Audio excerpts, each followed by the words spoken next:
Hi friends, ಇವತ್ತು ಮೊಟ್ಟೆ fry ಮಾಡೋಣ. ಮೊಟ್ಟೆ ಫ್ರೈಗೆ ಮೊಟ್ಟೆ ಬೇಯಿಸಿ ಇಟ್ಕೊಂಡಿದ್ದೀನಿ ಒಂದು 4. ಇದನ್ನು ಸಿಪ್ಪೆ ಎಲ್ಲ ಸುಲಿದು ಇಟ್ಕೊಂಡಿದ್ದೀನಿ.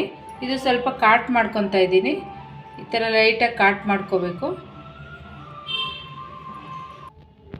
ಈಗ ಫ್ರೈಗೆ ಒಂದು 2 ಸ್ಪೂನು ಆಯಿಲ್ ಹಾಕಿದ್ದೀನಿ. ಸ್ವಲ್ಪ ಬೆಳ್ಳುಳ್ಳಿ, ಒಂದು 2 ಹಸಿಮೆಣಸಿನ್ಕಾಯಿ,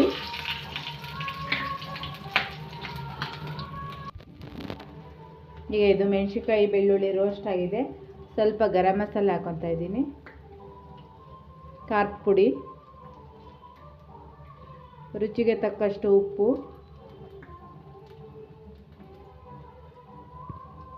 ಸ್ವಲ್ಪ ಅರಿಶಿನ. ಈಗ ಇದೆಲ್ಲ ಒಂದು ನಿಮಿಷ ಹಿಂಗೆ ಅಂದ್ಕೊಬಿಟ್ಟು ಎಲ್ಲ ರೋಸ್ಟ್ ಮಾಡಿಕೊಂಡು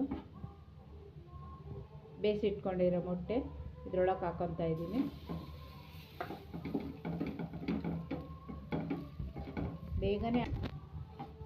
ಬೇಗನೆ ಆಗುತ್ತೆ. 2 ನಿಮಿಷ 3 ನಿಮಿಷದೊಳಗೆ ಆಗೋಗುತ್ತೆ ಫ್ರೈ.